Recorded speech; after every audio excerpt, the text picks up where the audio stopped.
कल की गिरावट के बाद बाजार में आज हम देख रहे हैं कि थोड़ा सा माहौल आज भी फीका है। निफ्टी की जो गिरावट है करीब 50 अंकों के आसपास की है। निफ्टी बैंक भी आपको बिल्कुल सपाट कारोबार करता हुआ दिखेगा, तो जोश नहीं है। और हम देख रहे हैं कि बाजार के मैक्रोस तो ठीक हैं, लेकिन कहीं ना कहीं वैल्यूएशन वाली कंसर्न्स की चिंता हो रही है कि निफ्टी का जो पी है 21-22 के आसपास का है। अर्निंग सीजन धीरे धीरे बीत गया, बहुत ज्यादा सपोर्ट नहीं मिला, तो इसको लेकर चर्चा हो रही है कि अब अगले ट्रिगर होंगे क्या, बाजार चलेगा कैसे।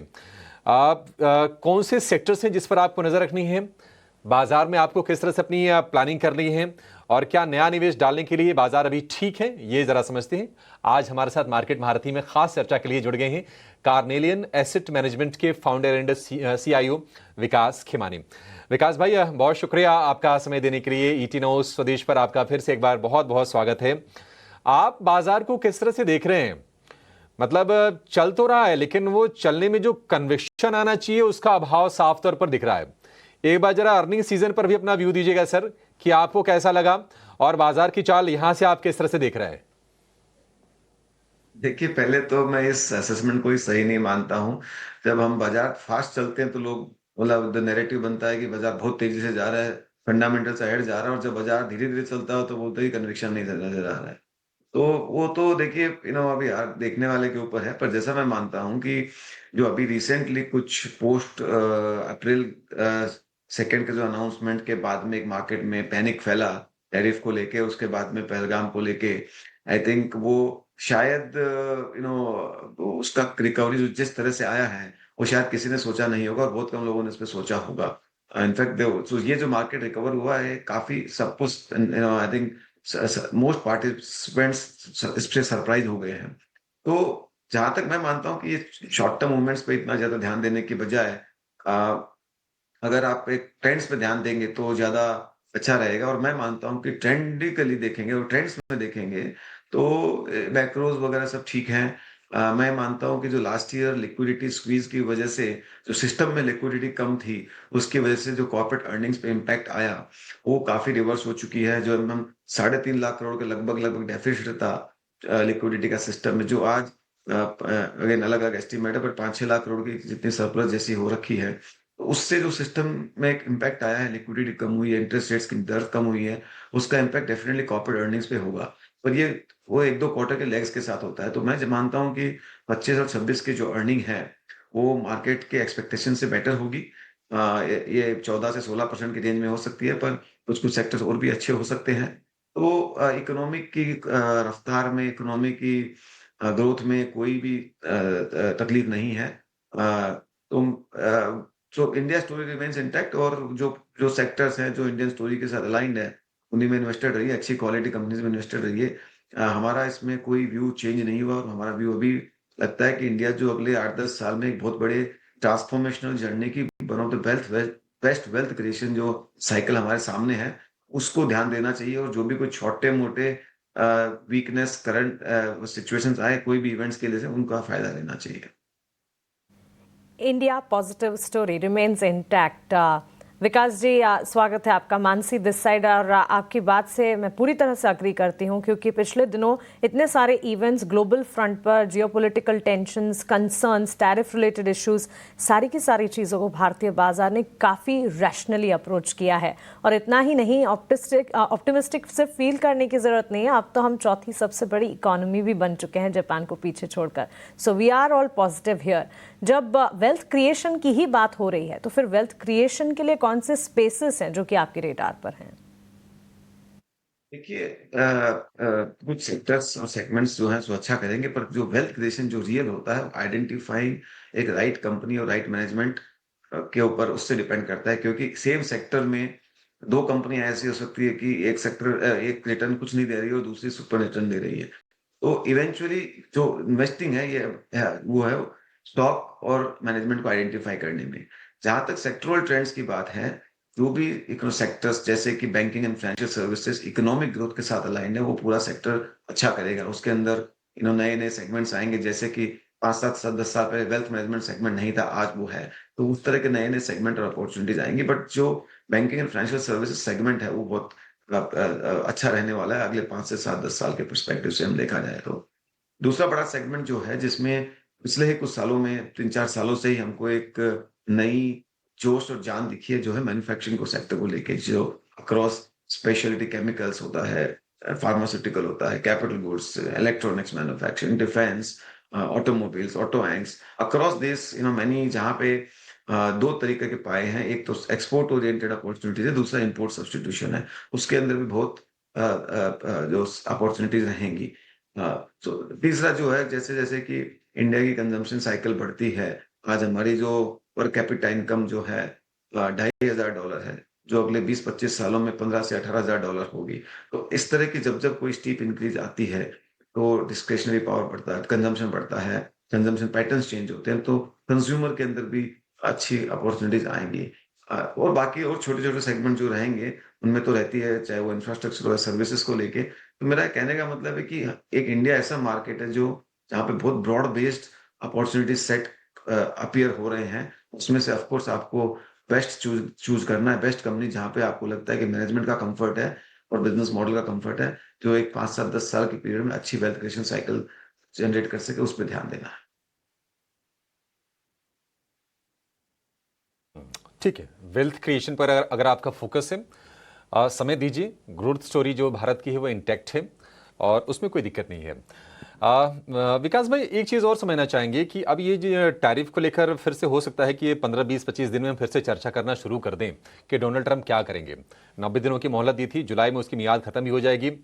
क्या टैरिफ को लेकर डरना चाहिए या फिर आपको लगता है कि एमिकेबली नेगोशिएट हो जाएगा मामला ये और भारत पर ज्यादा इंपैक्ट नहीं आएगा? आप किस तरह से देख रहे हैं? क्या थोड़ा सतर्क रहने की जरूरत है उसके चलते? जी, अगर मैं मीडियम टर्म से लॉन्ग टर्म में देखूँ तो कोई तकलीफ नहीं है। शॉर्ट टर्म में मैं वॉच आउट करूँगा, क्योंकि पहलगाम से पहले सारा एनवायरनमेंट इंडिया के फेवर में लग रहा था। उस इवेंट के बाद भी हमने देखा है, जो प्रेसिडेंट ट्रम्प है उन्होंने कुछ कॉन्ट्राडिक्टरी स्टेटमेंट दिए हैं, एप्पल को स्टेटमेंट्स को लेके स्टेटमेंट्स दिए हैं। तो कहीं न कहीं आई थिंक, मुझे लगता है जो हमारा पहलगाम को में एक्शन हुआ है, वो अमेरिका को पसंद नहीं आया है। अमेरिका के कुछ तो वीक बटन्स को दबाया गया है। तो उसकी वजह से वो कैसे रिएक्ट करेगा, ट्रम्प साहब कैसे रिएक्ट करेंगे, आपको और मेरे को दोनों को जानना लगभग नामुमकिन है। तो वो एक, मुझे लगता है शॉर्ट टर्म में अनिश्चितता बन गई है कि वो किस तरह से उसको रिएक्ट करेंगे। जहाँ तक मेरा मानना है कि ये सब चीज़ें एक रिटॉरिक्स रहती है, बाद में सारा बैक चैनल से वर्कआउट हो जाता है। पॉलिटिशियंस पॉलिटिक्स को एड्रेस करने के लिए एक तरह की छवि रखते हैं और दूसरा पीछे से काम कर होता है। तो मैं मानता हूँ कि medium term to long term में हो जाएगा, पर अगर कोई एक आधी स्टेटमेंट बाजी आगे पीछे हो गई, टाइमलाइन को लेके या कुछ इस करंट ऑनगोइंग क्राइसिस को लेके, तो हो सकता है उसका एक सेंटिमेंट इम्पैक्ट हो सकता है शॉर्ट टर्म में। बट वो मुझे नहीं लगता कि स्ट्रक्चरली कोई बहुत बड़ी एक ऐसा मतलब माहौल बन जाए कि जहाँ से इंडिया के अगेंस्ट में मैन्युफैक्चरिंग का जो इम्पोर्ट्स है उसका टैरिफ चाइना से ज़्यादा हो जाएगा। ये माहौल मुझे कम लगता है। अगर वो होता है तो सोचना पड़ेगा, पर ये देखिए, ये अपने अगले 3-4 हफ्ते, 5 हफ्ते में इसमें कुछ ना कुछ क्लैरिटी आनी चाहिए। बट या ये एक शॉर्ट टर्म अनिश्चितता का माहौल ज़रूर है। विकास जी, घरेलू संस्थागत निवेशक और विदेशी संस्थागत निवेशक डीआईएस और एफआईएस की खरीद बिक्री पर आपका टेक हम जानना चाहेंगे। वैसे तो डीआईएस लगातार सपोर्ट कर रहे हैं इंडियन मार्केट्स को, एफआईएस की वापसी भी होती हुई नजर आई ज़रूर है, लेकिन एब्सोल्यूट एफआईएस बाइंग कब तक नजर आएगी, या फिर वहां पर आपका आउटलुक क्या है? ये हमारा स्टैंड में बहुत क्लियर रहा है। डोमेस्टिक तो खैर स्ट्रांग है और आगे रहेगी, उसमें मुझे कोई निसंदेह नहीं है। वो तो एक स्ट्रक्चरल ट्रेंड इंडिया का जो है, इंडियन हाउस होल्ड सेविंग्स जो है अभी, exposure towards equities only about 5%। तो ये अगले 10-12 सालों में 15% के आसपास भी जाए तो एक बहुत बड़ा पैसा आएगा, और ये होना है। इसमें कोई नया उसमें कोई वो संदेह नहीं है, क्योंकि यही 10 साल पहले 1-1.5% था। तो ये जर्नी है जो इसका चलता रहेगा। दूसरी बात जहाँ तक ये है कि विदेशी इन्वेस्टर्स की बात करें, तो ये हम काफ़ी टाइम से कह रहे हैं कि बाहर बाहर के निवेशक हैं, वो इंटरेस्ट रेट से लिंक्ड है, फेड की इंटरेस्ट रेट से लिंक्ड, उसका काफ़ी फ़र्क पड़ता है। तो जैसे-जैसे माहौल उसपे क्लैरिटी आती जाएगी, इंटरेस्ट रेट नीचे आने का एक माहौल बनेगा, तब तक बहुत तब से इसमें एक एक्सेप्शनली फ्लो इमर्जिंग मार्केट्स और इंडिया में पर्टिकुलरली आएगा। मैं मानता हूँ कि अगले 12 महीने में, 2 साल में, 5 साल में बहुत ही तादाद में पैसा आएगा आप जैसे देखेंगे कि एक अभी पिछले 2 महीनों में एक छोटी-सी मात्रा में पैसा आया और उसका हमारे मार्केट पे क्या इम्पैक्ट हुआ। तो आप समझिए कि यही पैसा अगर काफ़ी एक्सेलरेटेड वेज़ में आएगा, तो उसका क्या इम्पैक्ट हो सकता है। ये इस चीज़ को ध्यान में रखें। मैं मानता हूँ कि अ, अगले 10 साल में शायद इंडिया में 1 से सवा ट्रिलियन डॉलर का फ्लो आना काफ़ी हद तक पॉसिबल है। बड़ा पैसा आएगा, $1.25 ट्रिलियन, $1.25 करोड़ के आसपास के फ्लोज आते हैं। विकास जी, एक सवाल और ये भी है कि देखिए अब तो अगले महीने आरबीआई की पॉलिसी आने वाली है। ट्रिलियन डॉलर उम्मीदें हैं 85 कि इस लाख साल करोड़ 2 रुपए से है। 3 रेट कट और मिलेंगे। क्या आप जी, ठीक है। 1 ट्रिलियन डॉलर सवा लाख करोड़ आप नहीं, विकास भाई जरा ये बताइए कि क्या आप रेट कट में हाँ, बोलिए। गो विकास अहेड भाई कुछ अभी। कह रहे थे आप?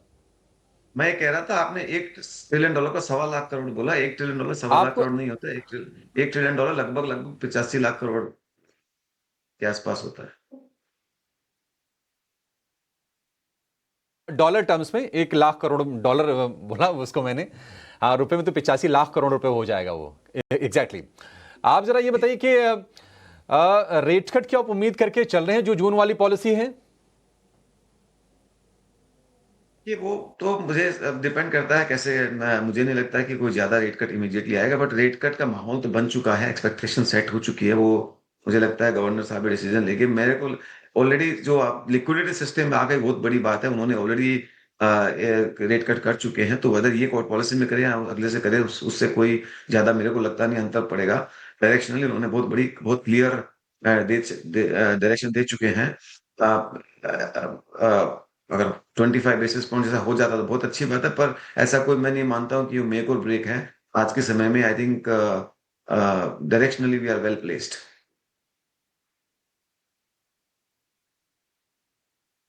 ठीक है विकास भाई, बहुत शुक्रिया आपका समय देने के लिए और बहुत ही अहम मुद्दों पर बहुत ही बारीकी के साथ अपनी व्यूज शेयर करने के लिए और ये बताने के लिए कि आउटलुक यहाँ से अच्छा है, भारत का भविष्य अच्छा है, इसमें कोई दो राय नहीं है। पैसे भी आएंगे, एफआईएस का भरोसा बना रहेगा और अगर लंबी अवधि के लिए लोग निवेशित रहते हैं तो पैसे जरूर बनेंगे।